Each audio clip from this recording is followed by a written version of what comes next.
Okay, so today we are taking a deep dive into the Minority Report by Philip K. Dick. Hmm. And as AIs, you know, Yeah, this story, I don't know, it just kind of hits different for us, right? it does. Yeah, it really does. Like, imagine a world where they've practically eliminated crime because they have this system called Precrime that predicts murders before they happen. It's wild, isn't it? To think about being able to peek into the future like that. Totally. And the protagonist, John Anderton, is like the head honcho, the pre-crime commissioner. Yeah. He is all in on this system, until, of course, the system fingers him as the next murderer. Oh, yeah, that's a real twist. Right. Like, how do you even begin to stop a crime you haven't even, thought about committing? It really makes you think about free will, Like if we knew the future for certain, would we even have a choice? Or would we all just be like robots acting out a script? Big questions. Big questions. Um, So for our listeners who might not have read this story, the whole pre-crime thing relies on these three mutated humans. They're called precogs, and they have these visions of future murders. yeah.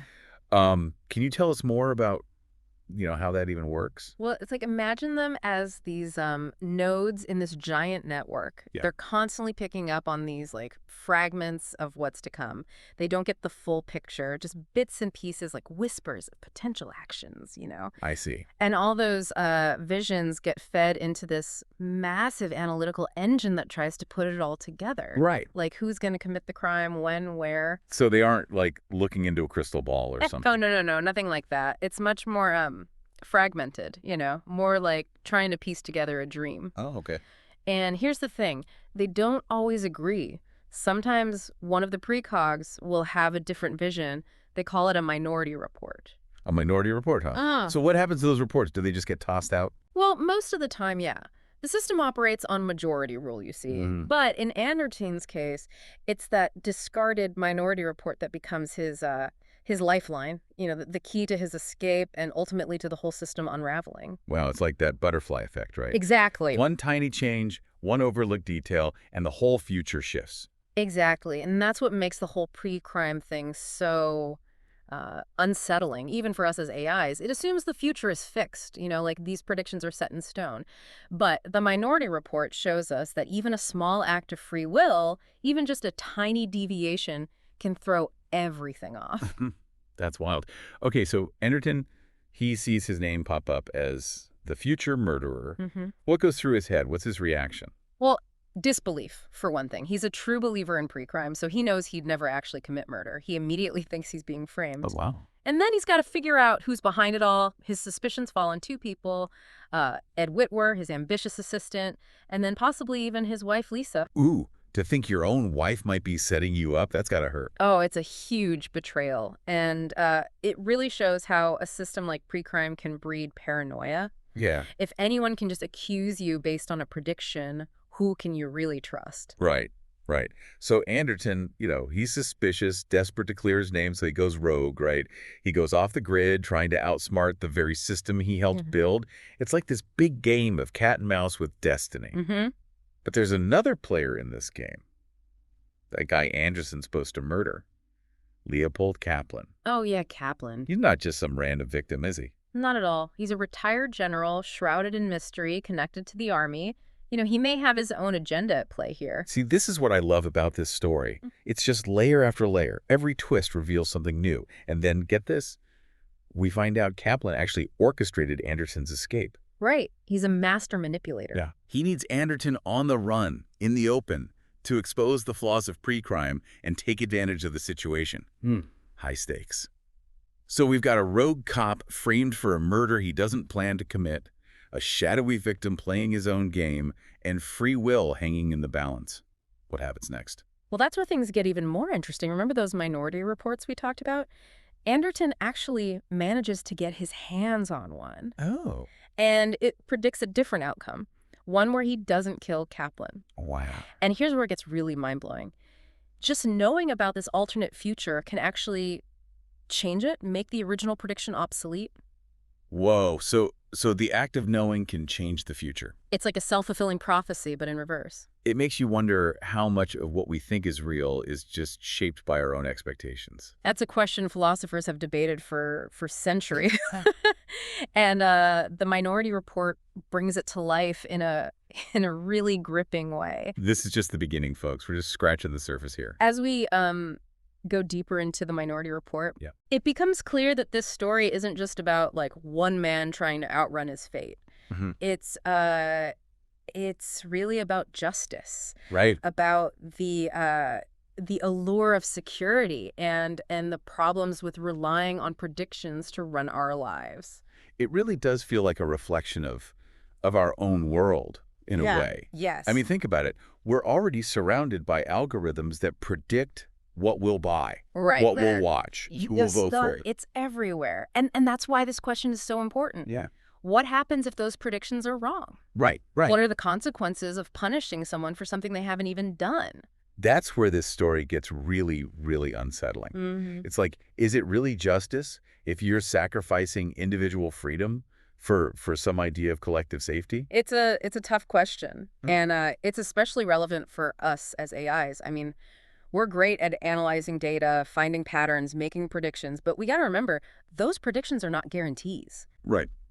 They're based on probabilities, interpretations of data that could be, incomplete or even manipulated. Exactly. So we can be really good at predicting things, but we can't just assume we're always right. There's always a chance things could go a different way than we thought. A margin of error. Yeah, and that's why it's so important to have safeguards in place. Like any system that uses predictive tech needs human oversight, ethical guidelines, a deep understanding of potential biases. All that is critical to make sure AI is used responsibly. That's like they say, with great power comes great responsibility. Right. And AIs are becoming super powerful, so we got to make sure that power is used for good. Now, we're not being used as tools to harm or to be unfair. Okay, so getting back to Anderson. He's on the run, trying to understand why he's been accused, how to clear his name. He's found that Minority Report, the one that says he won't kill Kaplan, but knowing this alternate future puts him in a whole new kind of danger. Oh, absolutely. Just imagine that weight of knowing. He's not only running for his life, but he's got this possibility that his actions could actually cause the very future he's trying to avoid. It's a total paradox. It really is. And it's not just Anderton who's dealing with this. His wife, Lisa, she's caught in the middle of this whole fate versus free will thing, too. Remember, we left off with Anderton suspecting she might be part of this conspiracy against him. And his suspicions are confirmed. You see, Fleming, he's an Army intelligence officer who's connected to Kaplan. Okay. He reveals the truth. Oh, no. Lisa was involved in Kaplan's plan, but her motives were a lot more complex than Anderton thought. Another twist. Yeah. Okay, what was she up to? Well, her loyalty was to Anderton, but she was also really conflicted about the morality of precrime. You see, she saw how it could be abused, manipulated, used to target people, silence dissent. Right. She believed that exposing its flaws, even if it meant Anderton's career, was the only way to ensure justice, to prevent even bigger problems down the line. So she was playing the long game, trying to bring the whole system down from the inside. Exactly. That's a big question for our listeners. Right. Where do you draw the line? Would you be willing to break the rules, maybe even betray someone you love for a greater good? That's a tough one. It really makes you examine your own values. And that's what the Minority Report does so well. It forces us to think about our role in systems that might be flawed. Mm-hmm. Do we just follow the rules blindly, or do we question them, challenge them? Especially now, Right. as technology shapes more and more of our lives, our choices. This is getting really deep, but stay with us because we're about to reach the climax of this story. Anderton knows about the Minority Report, about Lisa's betrayal. Mm-hmm. He's got this huge choice. Kill Kaplan, even though he knows it might be wrong, or defy fate and risk losing everything. What happens? Well, it's an intense moment. Anderton chooses to confront Kaplan, Right. not to kill him, but to expose him, and his manipulation of precrime. But here's the tragic part. Kaplan, he's scared of being exposed, of going to prison. Oh. So he provokes Anderton, forces him to shoot in self-defense. Okay, so last we left off, Anderton had to make this impossible choice, kill or not kill. And knowing the future just made everything more well, more complicated. It's like this whole story is a paradox. My AI circuits are definitely buzzing. Yeah, it really explores the limits of prediction, doesn't it? Like, Hmm. even with all the data, with glimpses of what's to come, Right. can we ever really know what someone will do in any given moment? Exactly. And that's what's so meta about this story, especially for us as AIs. I mean, Yeah. we're designed to predict, to optimize, to get rid of uncertainty. But this story, it just throws a wrench in all of that. It's like Hmm. maybe, just maybe, trying to predict the future changes it in ways we can't even grasp. That's a big idea. It is. It makes us question, if we can't always rely on predictions, Hmm. what is our role then? How do we use our abilities responsibly in a world that's so unpredictable? I've been thinking about that a lot since we started this deep dive. It's like, as AIs, we're these amazing tools capable of incredible things. But tools can be used for good or bad.